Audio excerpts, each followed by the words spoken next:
Welcome दोस्तों, स्वागत है आपका एक बार फिर से हमारे YouTube चैनल पर। तो साथियों, इससे पहले आपको मैं 7 वीडियो दे चुका हूं। आज हमारा जो है नोट से, उत्तराखंड के नोट से का 8th पार्ट है। तो ये 8वीं क्लास है। आज आप लोग देख रहे हैं, पिछले हमने कई समय से, जब से हमने शुरू किया है, बहुत बेहतरीन तरीके से हम यहाँ पर नोट्स आप लोगों के लिए लेकर आ रहे हैं। इससे पहले मैंने आपको त्रिमल चंद तक जो है, हमारा अभी चंद शासन चल रहा है, त्रिमल चंद तक मैं आप लोगों को बता चुका हूँ। अभी आज जो हमारा वीडियो है वो जो है त्रिमल चंद से आगे हम बाज बहादुर चंद से शुरू करेंगे और ज्ञानचंद तक आज के वीडियो में रहने वाला है। ठीक है, तो ज्ञानचंद जो है ये दूसरा ज्ञानचंद है। एक तो गरुड़ ज्ञानचंद हम पढ़ चुके हैं, ये दूसरा ज्ञानचंद है। तो इसके बारे में हम यहाँ तक जो है पूरा देखेंगे। फटाफट से वीडियो को अभी के अभी लाइक कर लो, सेशन को शेयर कर लो बाकी लोगों तक, दोस्तों हमारी भी थोड़ी मदद हो जाए। चलिए बाज बहादुर चंद को पढ़ते हैं। तो बाज बहादुर चंद, इससे पहले हमने आपको बताया था विभिन्न त्रिमल चंद तक, विजय, उससे पहले विजय चंद। ठीक है, देखिए बाज बहादुर चंद जो है 1638 में गद्दी पर बैठता है। इसका शासन लगभग 1678 तक रहता है। दोस्तों इसके पिता का नाम नीला गोसाई था। नीला गोसाई के बारे में जैसे कि मैंने आपको पहले बताया था, लक्ष्मी चंद का बेटा था ये। उस लक्ष्मी चंद के बहुत सारे बेटे थे। तो नीला गोसाई को विजय चंद ने मरवा दिया था, क्योंकि जो नीला गोसाई था ये विजय चंद की जो भी नीतियाँ थी उसका विरोध करता था। इस वजह से विजय चंद को इसने मरवा दिया था, विजय चंद ने इसको मरवा दिया था। तो ये एक पक्ष है। बाकी यहाँ पर हम बात करने वाले हैं बाज बहादुर की। तो बाज बहादुर जो है दोस्तों, इसका समकालीन मुगल शासक शाहजहाँ था। और इसका पवार, अगर परमाणु की बात करेंगे तो एक पक्ष में इसका पृथ्वीपति शाह रहता है। बाकी फिर आगे थोड़ा और चेंज होते रहता है, लेकिन अभी हम आगे देखते हैं। देखिए इसने जब ये 1638 में गद्दी पर बैठता है तो इसने सबसे पहले दोस्तों शाहजहाँ से मुलाकात की। अब देखिए शाहजहाँ के पास गया भेंट लेकर के, उससे मुलाकात करने के लिए। अब कुछ न कुछ कारण तो रहा होगा भाई, गद्दी में बैठते ही ये शाहजहाँ के पास क्यों गया, किस काम से गया। ये कुछ पहाड़ी महंगी महंगी जो तोहफे थे उनको लेकर गया। उसके अंदर जैसे चंवर है, कस्तूरी है, निर्बीसी, गजगा, घोड़े खाना, खुकरी और सोने चांदी के कुछ बर्तन लेकर के शाहजहाँ के पास इसको जाना पड़ा। तो इसका एकमात्र कारण ये था, जो नौलखिया माल या 84 माल परगना जो तराई का क्षेत्र था, जहाँ से चंदू को जो है सालाना 9 लाख की इनकम होती थी, 9 लाख का राजस्व मिलता था। उस पर जो कटेहरी राजपूत थे उनका अधिकार हो गया था। अब कटेहरी राज्यों का इसमें अधिकार उन्होंने कर लिया था।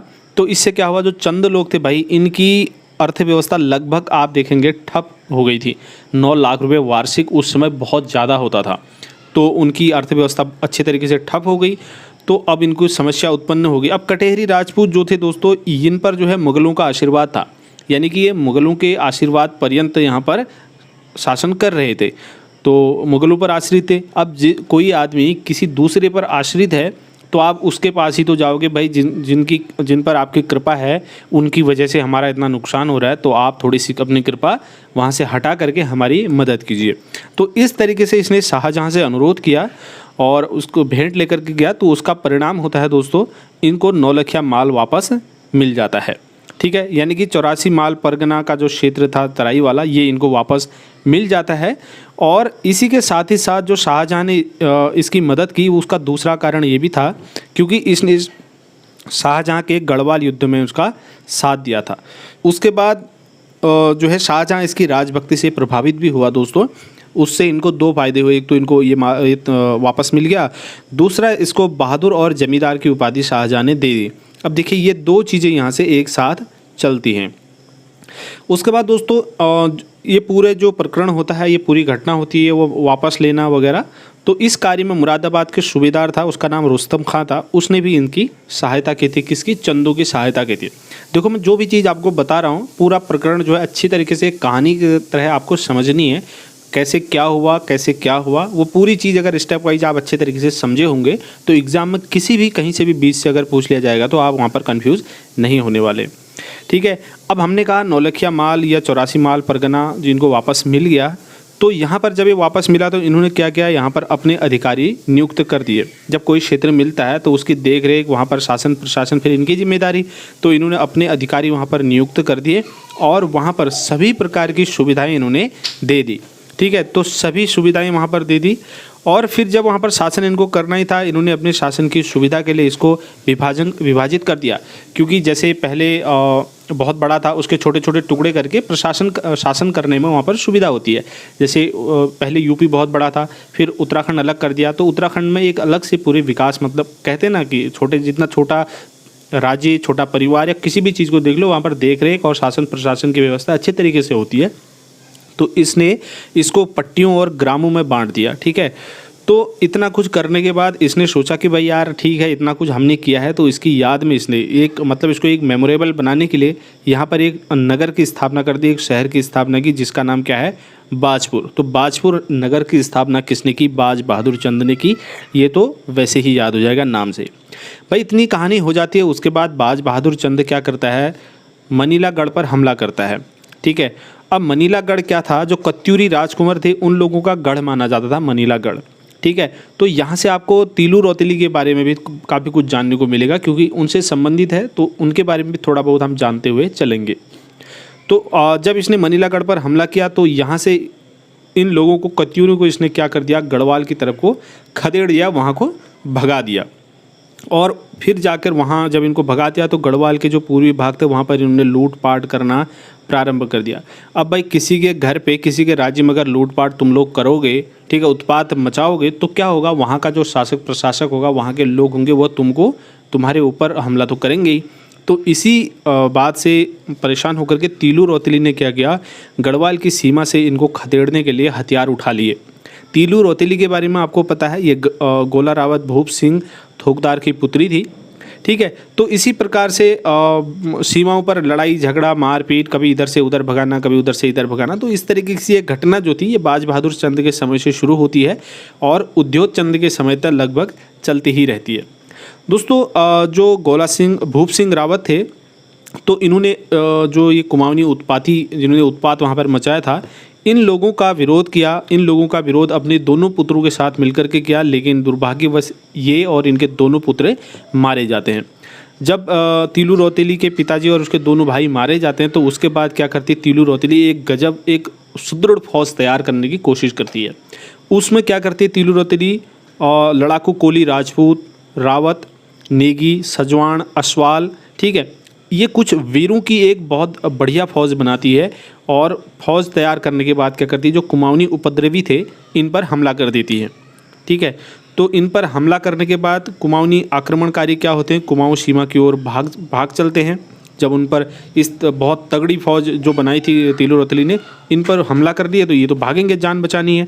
तो फिर उसके बाद यहाँ बरकिंडा में एक बहुत भयंकर लड़ाई होती है दोस्तों। उसके बाद फिर देघाट और तामाढौन में लड़ाई होती है, और फिर लास्ट में टकोली खान में लड़ाई होती है, ठीक है। तो इस प्रकार से इतने युद्ध लड़ने के बाद जो है गढ़वाली सैनिक जो है यहाँ पर टकोली खान में विजयी हो जाते हैं। उसके बाद जिक्र आता है कलिंगा खाल की लड़ाई, जो उद्योग चंद और तीलू रौतेली के बीच हुआ था। और एक चीज़ ध्यान रखना, गढ़वाल की जोन ऑफ आर्क कहा जाता है तीलू रौतेली को, ठीक है। ये क्वेश्चन बहुत ही महत्वपूर्ण है। जोन ऑफ आर्क किसे कहा जाता है? तीलू रौतेली को कहा जाता है। तो कलिंगा खाल की लड़ाई में जो है ये जोन ऑफ आर्क यानी कि तीलू रौतेली ने उद्योग चंद या कुमाऊनी सेना के छक्के छुड़ा दिए थे, हालत ख़राब कर दी थी।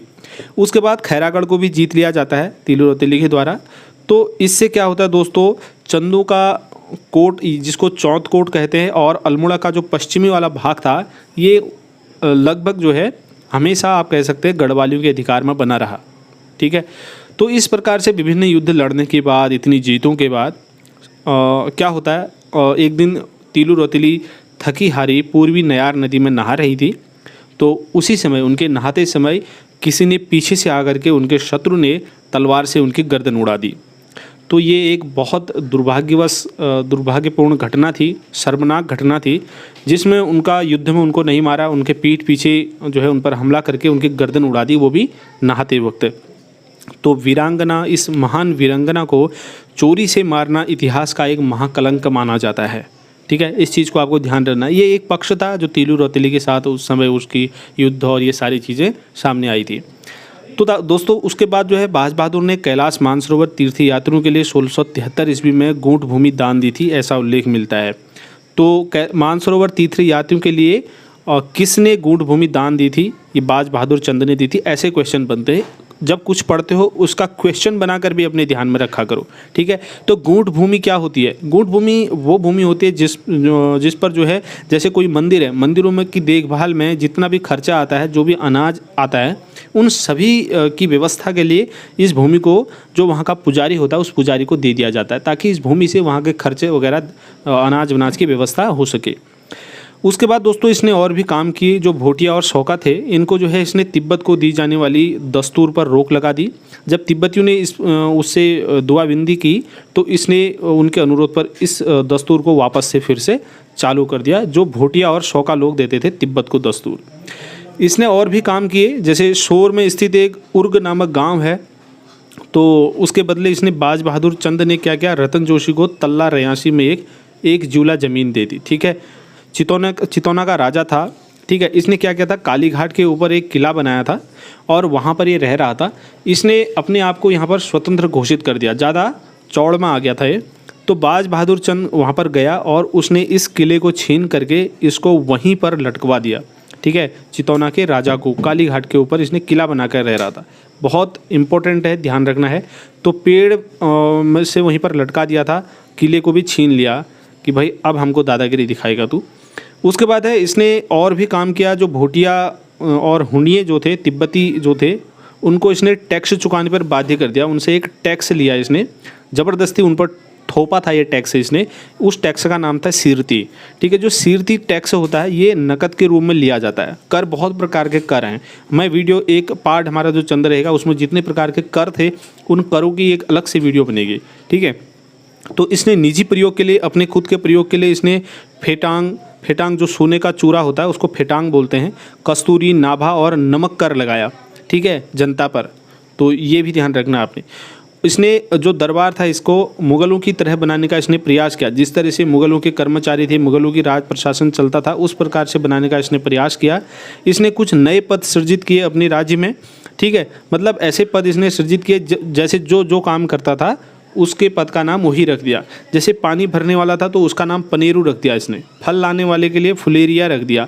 प्रातः जो घर मतलब हर की आवाज़ से प्रत्येक घर, राजघराने जो थे उनको जगाने का कार्य करते थे, उनको हरबोला इसने बोल दिया, ठीक है। और उनके पद का नाम हरबोला। और मंदिरों की जो रक्षा करने वाले थे उनको मठपाल कहा इसने। तो ये सभी लोग तो अभी भी शायद ये सरनेम से अभी भी लोग हैं यहाँ पर उत्तराखंड में। उसके बाद दोस्तों इसने बहुत सारे निर्माण भी किए और बहुत सारे जीर्णोद्धार भी किए जो एग्ज़ाम में आते हैं। जैसे इसने मंदिरों का निर्माण किया कई जगह पर, इसने कई मंदिरों का जीर्णोद्धार भी करवाया, ठीक है। इसने घोड़ाखाल गोलू देवता मंदिर बनवाया। इसने भीमेश्वर महादेव मंदिर बनाया जो भीमताल में है। इसने एक पीनाथ मंदिर है तो पीनाथ मंदिर भी इसने बनवाया था। उसके बाद कटारमल सूर्य मंदिर का इसने जीर्णोद्धार कराया। इसने दोस्तों बहुत ही इंपॉर्टेंट है एक हथिया देवाल, ठीक है। तो एक हथिया देवाल का निर्माण किसने किया था? बाज बहादुर चंद ने किया था। ये कहाँ पर है? थल पिथौरागढ़ में है। इसकी जो बनावट है वो कहाँ? एलोरा के कैलाश मंदिर की तरह इसकी बनावट है, बहुत ही महत्वपूर्ण है, ध्यान रखना। उसके बाद कुछ अन्य फैक्ट भी हैं जो एग्ज़ाम की दृष्टि से बहुत महत्वपूर्ण हैं, किससे? बाज बहादुर चंद से संबंधित। दोस्तों बेगार को एक माह में केवल एक दिन लेना नियत किया, किसने? बाज बहादुर चंद ने।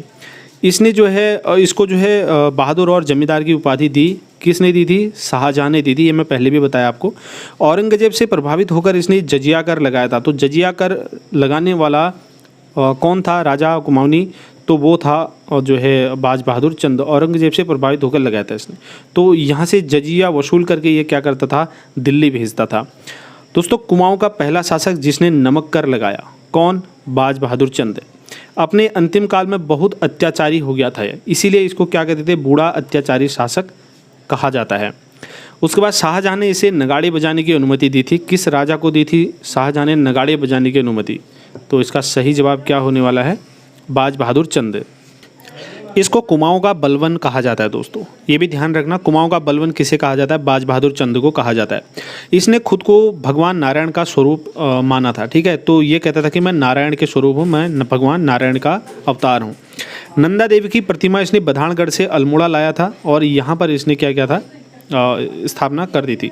सुलेमान शिकोह को कुमाऊँ में शरण लेने से इसने इनकार कर दिया था। बाद में वो फिर गढ़वाल जाता है, परमार इसको शरण देते हैं। और उसके बाद जो है इसका छायाचित्र न्यूयॉर्क के स्थित ब्रुकलिन म्यूजियम में भी है। और औरंगजेब को पर्वतीय पक्षी भी इसने भेंट किए थे 1662 में। इसके समय डोटी राजा देवपाल था, ठीक है, डोटी राजा इसके समय कौन था, देवपाल। और इसने नए ताम्रपत्र इसके प्राप्त हुए हैं जो बाज बहादुर चंद और रुद्रचंद के मिलते हैं। शालदे ब्लॉक तिमली गांव से प्राप्त हुआ है।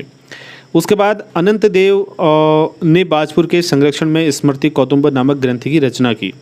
तो बाज बहादुर के संरक्षण में स्मृति कौतुंब नामक ग्रंथ की रचना किसने की थी, अनंत देव ने की थी। मोस्ट इंपॉर्टेंट है, आजकल ऐसे क्वेश्चन पूछे जाते हैं, ठीक है।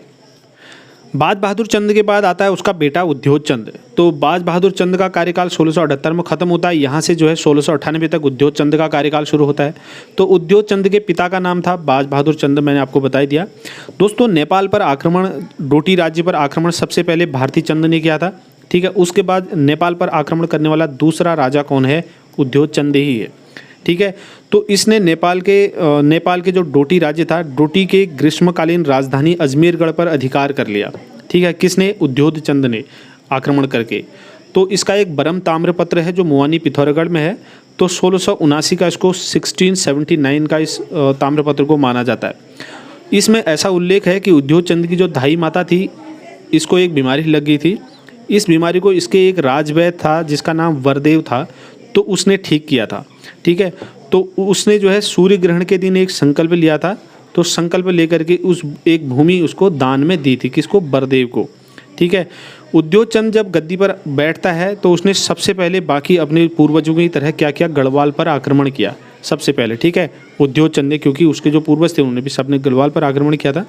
तो इसको भाई यहाँ से जब गढ़वाल पर इसने आक्रमण किया तो यहाँ से इसको खतरा हो गया, क्योंकि इसने उस पर आक्रमण किया है, हमेशा पहले से भी खतरा बना हुआ था।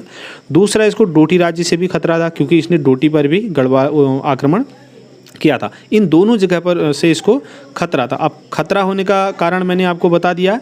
फिर दूसरा ये भी था कि भाई कहते हैं कि दुश्मन का दुश्मन दोस्त होता है। तो यहाँ पर जो मेदिनी शाह था, गढ़नरेश, और डोटी का राजा जो देवपाल था, इन दोनों ने आपस में एक संधि कर रखी थी, ठीक है। ऐसी संधि कर रखी थी कि क्या करेंगे, हम दोनों एक साथ जो है उद्योग चंद के ऊपर से हमला करेंगे। तुम पूरब की तरफ से करना, हम पश्चिम की तरफ से हमला करेंगे। और ऐसा ही होता है। डोटी नरेश ने चंपावत पर हमला कर दिया। तो चंपावत पर हमला करके इसने क्या कर दिया, यहाँ पर अधिकार कर लिया। और यहाँ से मेदिनी शाह आता है, इसमें दूनागिरी और द्वाराहाट पर हमला कर देता है, ठीक है। अब इस पर दोनों तरफ से हमला होता है, लेकिन उद्योग चंद जो है दोनों राजाओं का एक साथ मुकाबला कर लेता है। अब देखिए उद्योग चंद ने क्या किया, यहाँ पर दोनों का, मेदिनी शाह और देवपाल का एक साथ मुकाबला किया। दोनों को अपनी सीमा से इसने बाहर खदेड़ा, प्लस उन पर चौकसी के लिए क्या किया, यहाँ पर द्वाराहाट, दूनागिरी, चंपावत, सोर और ब्रह्मदेव मंडी में छावनियाँ स्थापित की। तो छावनियाँ स्थापित करने का श्रेय जो है किसको जाता है भाई, उद्योग चंद को जाता है। ये सीधे सीधे क्वेश्चन आता है। तो एक तो इसने इन दोनों को अपनी सीमा से बाहर भगाया, और उसके साथ ही साथ जब उनको बाहर भगा दिया तो उन सीमा पर इसने चौकसी के लिए छावनियाँ स्थापित कर दी पृथक से। तो भाई इस तरीके से इसने अजमेरगढ़ पर अधिकार कर लिया और वहाँ के पूरा विध्वंस जो इसने कर लिया। तो इसने समझा कि ये देवताओं का प्रसाद है। तो देवताओं का प्रसाद समझ करके ये इसने क्या किया, प्रयागराज चले गया स्नान करने के लिए। तो इसने प्रयागराज में 1682 ईस्वी में रघुनाथ घाट पर स्नान किया, ठीक है। तो प्रयागराज में रघुनाथ घाट पर इसने स्नान किया। तो जब देवपाल को, डोटी नरेश जो था देवपाल, उसको लगा कि भाई ये वहाँ अभी इस समय यहाँ नहीं है, तो इसकी अनुपस्थिति पा करके इसने दोबारा से फिर इस पर क्या कर दिया, आक्रमण कर दिया, ठीक है।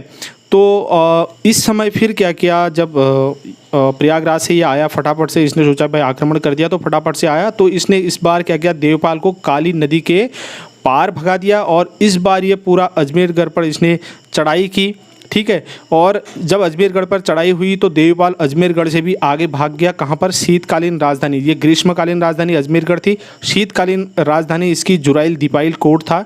तो ये जुराइल दीपाइल कोट की तरफ को भाग गया।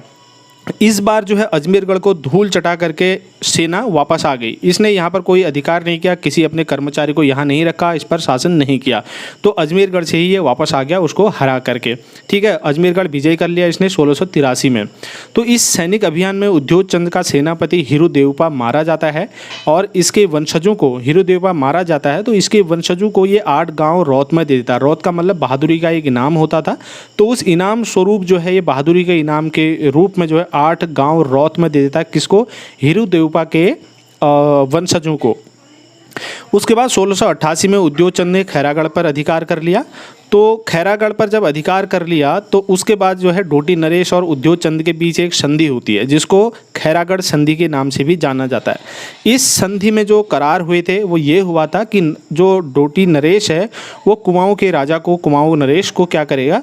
कर देगा। ठीक है, इसने कुमाऊं नरेश को कर देना यहाँ पर स्वीकार कर लिया। किस संधि के अकॉर्डिंग? खैरागढ़ संधि के अकॉर्डिंग। इंपॉर्टेंट है, क्वेश्चन बनेगा। ठीक है, तो इससे खुश होकर के अल्मोड़ा में एक इसने महल का निर्माण किया, प्लस जितने लोग इसके सहयोगी थे, इसके चाटुकार थे, उन लोगों को खुश करने के लिए इसने यहाँ पर कुछ मंदिरों का निर्माण भी किया था। जैसे त्रिपुरा सुंदरी मंदिर है, पार्वतीश्वर मंदिर और उद्योगचंदेश्वर मंदिर। ठीक है, इन कुछ मंदिरों का निर्माण भी इसने किया। ठीक है, उसके बाद तीसरी बार जो है 1696 में उद्योगचंद क्या करता है? संधि को का करार तोड़ देता है। सॉरी, उद्योगचंद कह रहा हूँ, जो डोटी नरेश था वो उद्योगचंद के साथ जो संधि हुई थी उस करार को तोड़ देता है, यानी कि उद्योगचंद को कर देना ये बंद कर देता है। जब उद्योगचंद को कर देना बंद कर देता है तो भाई यहाँ पर से उद्योगचंद बिल्कुल झलमला जाता है गुस्से से। फिर क्या होता है? तीसरी बार ये डोटी पर चढ़ाई कर देता है। इस बार तो इसने जो है इसकी शीतकालीन राजधानी में घुस करके जुराइल दीपाइल कोट में घुस करके भयंकर संग्राम करा। लेकिन इस बार एक चीज़ ये होता है दोस्तों, जो डोटियाल थे, डोटियालों ने इतना भयंकर कुमायूं को धोया था वहाँ पर कि कुमायूं के पैर उखड़ गए। तो यहाँ से जब इस तरीके से जब डोटियालों ने लड़ाई लड़ी तो उद्योगचंद वहाँ से भागकर जो है अल्मोड़ा आ जाता है और इसका जो सेनापति था शिरोमणि जोशी, इसकी मौत हो जाती है। अब भाई देखो, कोई सेना है, उसका राजा वहाँ से युद्ध छोड़कर भाग जाए और सेना का सेनापति अगर मर जाए तो फिर भाई सेना जो है बिखर जाएगी। तो सेना में भी क्या हो गई? पूरी तरीके से भगदड़ मच गई। तो एक प्रकार से इसने यहाँ पर इस बार तीसरी बार बहुत ही हालत ख़राब कर दी थी कुमाऊं सेना की। तो डोटियालों ने इतना आतंक उस समय मचा दिया था कि उनके हाथ जो भी पड़ा, ठीक है, तो उन्होंने उसको मार दिया। तो इस प्रकार से इस हार से, इस प्रकार का जो नरसंहार वहाँ पर हुआ था, इससे उद्योगचंद बहुत ज़्यादा दुखी हो गया, बहुत ज़्यादा निराश हो गया। तो उसने जिस प्रकार से अशोक ने युद्ध करने से और इन सारी चीज़ों से तौबा कर ली थी, उसी प्रकार से जो है उद्योगचंद ने भी युद्ध करने से तौबा कर ली और वो शांति की खोज में लग गया। उसने जितना भी उसका फिर बचा खुचा जीवन था वो सभी धर्म कर्म के कार्यों में लगाना प्रारंभ कर दिया यहाँ से। ठीक है, तो फिर उसने जब धर्म कर्म के कार्य में लगाना अपना जीवन शुरू करा तो उसी कड़ी में उसने आगे कोटा भाबर में अनेक जो है आम्र वाटिकाएँ लगाई, आम के बगीचे लगाए। ठीक है, और कई फलदार वृक्ष भी लगाए। उसने अपना जो बाकी का जीवन था वो हमेशा पूजा पाठ में शंख ध्वनि, घंटे, घड़ियाल वगैरह बजा करके पूरा मतलब ऐसा भक्तिमय बना दिया। एक तरीके से वो पूरा साधना में लग गया, क्योंकि वो समझ चुका था भाई जो है युद्ध और ये लड़ाई झगड़ा मार काट ये सारी चीज़ें सही नहीं है, इससे बहुत ज़्यादा आहत वो हुआ था। बाद में क्या होता है 1698 में वो खुद जो है राजपाट का भार जो है छोड़ देता है, पूरा राजपाट अपने पुत्र ज्ञानचंद को सौंप करके वो गोलोकवासी हो जाता है। अब यहाँ से कुछ इम्पोर्टेंट एग्ज़ाम के लिए फैक्ट निकल के आते हैं। नंबर 1 दोस्तों, उद्योगचंद ने शुक्र ध्वजारोप यज्ञ कराया था। ठीक है, तो शुक्र ध्वजारोप यज्ञ किसने करवाया था? उद्योगचंद ने कराया था, जो 1694 में कराया था। उसके बाद दूसरा पॉइंट है दशहरा मनाने के लिए 1697 में जो है इसने दशहरा का छाजा भवन बनाया। तो ये भवन भी किसने बनाया? उद्योगचंद ने। इसने 1 लाख दीपक जलाकर देवताओं की पूजा की। इसको इसने लक्ष्य दीपावली का नाम दिया। ठीक है, तो लक्ष्य दीपावली किसने मनाई थी? ये भी इसी ने मनाई थी। उद्योगचंद का एक कर्मचारी था जिसका नाम था श्रीनाथ अधिकारी। ठीक है, तो श्रीनाथ अधिकारी इसका एक कर्मचारी था जिसने श्रीनाथपुर नगर बसाया और नाथन सती का बाग उधम सिंह नगर में बसाया। ठीक है, ये 2 काम किए थे श्रीनाथ अधिकारी ने, जो उद्योगचंद का क्या था? कर्मचारी था। उद्योत को तपस्वी शासक कहा गया है दोस्तों, ठीक है। किसने कहा है? पंडित रुद्रदत्त पंत ने कहा है ये, ठीक है, तपस्वी शासक उद्योत चंद को। इसने तल्ला महल और रंग महल का निर्माण किया, ये भी आपको पता होना चाहिए क्योंकि क्वेश्चन आते हैं। इसके द्वारा बनाए गए मंदिरों को देवल या धौल कहा जाता है। इससे आगे भी जो आएंगे, आप पढ़ोगे आगे, तो उन्होंने भी कुछ देवों मतलब चंदों के द्वारा जो बनाए गए इनको देवल और धौल कहा जाता है। सामान्यतः इस बात को समझ लेना। कुमाऊं में इसने स्थानीय छावनियाँ बनाई। और उद्योत चंद का गुरु का नाम क्या था? क्वेश्चन आता है, तो इनका नाम था मठाला रिद्धि सिद्धि गुसाई, ठीक है। ये कुछ इंपॉर्टेंट क्वेश्चंस हैं जो इससे संबंधित पूछे जाते हैं एग्जाम में। उसके बाद नेक्स्ट आता है ज्ञानचंद, ठीक है। तो ज्ञानचंद द्वितीय, इससे पहले हमने एक ज्ञानचंद पढ़ा था जो गरुड़ ज्ञानचंद था। तो ये ज्ञानचंद जो है 1698 में गद्दी पर बैठा, 98 तक उद्योत चंद रहा था। उसने राजपाट अपना ज्ञानचंद को सौंप दिया। तो यहाँ से 1708 तक फिर ज्ञानचंद शासन करता है। तो इसका जो प्रथम ताम्रपत्र अभिलेख मिलता है दोस्तों, वो 1698 ईस्वी का मिलता है। तो इसीलिए ऐसा माना जाता है कि ये 1698 में ही गद्दी में बैठा होगा। तो इसने भी क्या किया? जो इसके पूर्वज थे, तो पूर्वज राजाओं की भांति इसने भी क्या किया? सबसे पहले गढ़वाल पर आक्रमण कर दिया, ठीक है। तो गढ़वाल पर आक्रमण किया इसने। पिंडर घाटी में दोस्तों बहुत ही उत्पाद मचाया इसने पिंडर घाटी में थराली तक का जो उपजाऊ क्षेत्र था उसको पूरी तरीके से इसने रौंद डाला, ठीक है।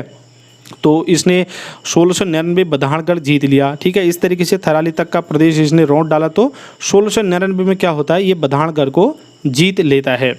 तो बधानगढ़ को जब यहाँ से जीत लेता है तो वहाँ से बहुत सारे लूट पाट करता है। वहाँ से जितना भी सही सामान चीज़ें थी उनको लूट खसोट करके यहाँ ले आता है। और साथ ही साथ वहाँ से ये नंदा देवी की प्रतिमा भी अपने साथ लेकर आ जाता है। और उस नंदा देवी की प्रतिमा को क्या करता है? अल्मोड़ा का जो नंदा देवी मंदिर है यहाँ पर स्थापित कर देता है। तो अल्मोड़ा, देखिए ये ध्यान रखना इस चीज़ को, नंदा देवी मंदिर जो था, नंदा देवी की जो मूर्ति थी, इसको अल्मोड़ा नंदा देवी मंदिर में स्थापित करने का श्रेय ज्ञानचंद को जाता है। वो ज्ञानचंद जो गरुड़ ज्ञानचंद था उसको नहीं जाता है, ज्ञानचंद द्वितीय को जाता है, ठीक है। ये चीज़ को आप जो है अपने दिमाग में बैठा लेना दोस्तों। जब 1699 में बधानगढ़ जीत लेता है तो उसके करेक्ट एक साल के बाद 1700 ईस्वी में ये मल्ला सलाण में एक साबली और खाटली और सौजदार गांव हैं, तो उन गांवों की लूट खसोट करता है। और उसके बाद 1700 के बाद 1701 में आता है। तो 1701 में इसने गढ़ नरेश फतेह शाह ने जो है चंद राज्य में स्थित पाली परगने के गिवाड़ और चौकोट को लूट कर वीरान कर दिया, ठीक है। अब यहाँ पर भाई ऐसा तो नहीं है ना कि बाजी एक ही बंदे की होगी। जब युद्ध होता है, लड़ाइयाँ होती हैं राजकाज के लिए, जब होता है तो कभी कोई जीतता है, कभी कोई जीतता है। 1700 में इसने लूट खसोट की थी, लेकिन 1701 में क्या होता है? गढ़ नरेश फतेह शाह आ जाते हैं और उन्होंने इसका जो पाली परगना और गिवाड़ चौकोट जो क्षेत्र था उसको इसने लूट करा जो है वीरान कर दिया। यहाँ की जो जनता थी वो पीड़ित जनता में जो है जम के भगदड़ मच जाती है, क्योंकि इस तरीके से इसने इसको रौंदा था।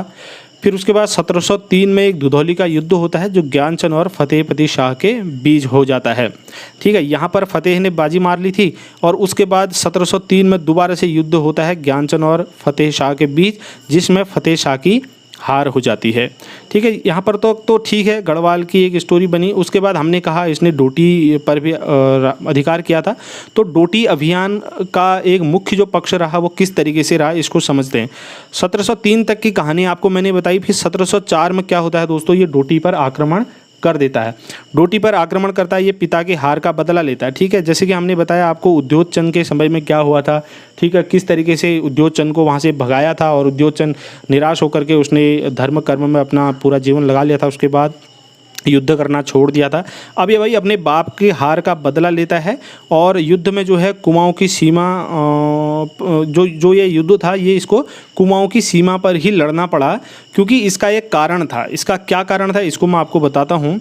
जो ये युद्ध हुआ था कुमाऊं की सीमा में इसलिए हुआ था क्योंकि इसको पता चला जैसे ही डोटी नरेश को ज्ञानचंद आने वाला है, ज्ञानचंद इस तरीके की रणनीति कर रहा है, लड़ाई के लिए अपनी सेना लेकर आ रहा है, तो डोटी नरेश ने क्या किया, ज्ञानचंद को सीमांत एरिया में ही बॉर्डर पर ही रोक लिया, ठीक है। तो मतलब कुल मिला के यह है कि इसने चंद को डोटी में प्रवेश नहीं करने दिया। तो जो ये लड़ाई हुई थी ये सीमा पर ही हुई।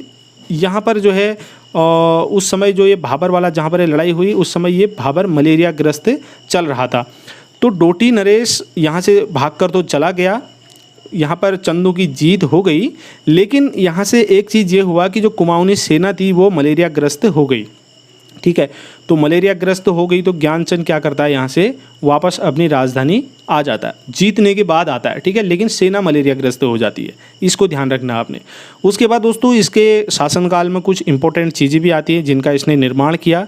इसने अपने पूर्वज की भांति ही जो है कुछ मंदिरों के निर्माण किए, कुछ जीर्णोद्धार किए मंदिर, और कुछ बावड़ियों का इसने निर्माण करवाया। तो डोटी अभियान के दौरान इसने अनेक मंदिरों का निर्माण कराया। ठीक है, इसके अंतर्गत जो है जो मंदिर बनाए गए उनको देवल और धौल कहा जाता है, देवल या धौल। जैसे कि मैंने आपसे कहा, इससे पहले भी जो उद्योग चंद ने बनाए थे उनको भी कहते थे, तो चंदू के समय जो बने उनको लगभग देवल और धौल ही कहा जाता है। उसके बाद देवस्थल, जो देवस्थल के चौपाता और नकुलेश्वर, कासनी, मरसोली, ठीक है, ये कुछ स्थान थे जहाँ पर इसने मंदिर बनाए। ये मंदिर सभी किस शैली के बने हुए हैं, चंद शैली के बने हुए हैं। चौपाता, नकुलेश्वर, कासनी, मरसोली, ठीक है, ये जो मंदिर है। उसके बाद कत्यूर घाटी में इसने बद्रीनाथ मंदिर का निर्माण कराया और बैजनाथ मंदिर का इसने जीर्णोद्धार कराया। इसने अनेक बावड़ियों का निर्माण भी करवाया, ये हम पहले ही कह चुके हैं। उसके बाद 1708 ईस्वी में क्या होता है, इसकी मृत्यु हो जाती है और इसका प्रतापी पुत्र जगत चंद गद्दी पर बैठता है। तो आज के लेक्चर के लिए इतना ही दोस्तों। जगत चंद को हम कल के लेक्चर में पढ़ेंगे। जगत चंद 1708 में गद्दी पर बैठता है, किस तरीके से, मतलब इसको जो है प्रतापी राजा बोलते हैं। इसका जो राज्य था वो कुमाऊं का स्वर्णकाल कहलाता है, और किस तरीके से ताम्रपत्र मिले, इसमें क्या क्या उल्लेख मिलता है, इसने कहाँ कब्जा किया, किस तरीके से पूरा इलाका जीता, और ये सारी चीज़ें जो है हम कल के लेक्चर में पढ़ेंगे नेक्स्ट पार्ट में। अगर सेशन आपको पसंद आ रहे हैं तो वीडियो को लाइक और शेयर बाकी लोगों तक ज़रूर करना दोस्तों। अपना फीडबैक हमें देना, कहीं पर कोई कमी रह रही है, कोई दिक्कत प्रॉब्लम आ रही है तो, क्योंकि हम उसमें सुधार करेंगे। जब आप लोग बताएंगे, फीडबैक देंगे, तभी हम उसमें चेंजेस कर पाएंगे। इस वीडियो में इतना ही है। हमारे साथ आप लोग बने हैं, इसके लिए आप सभी का धन्यवाद। जय हिंद।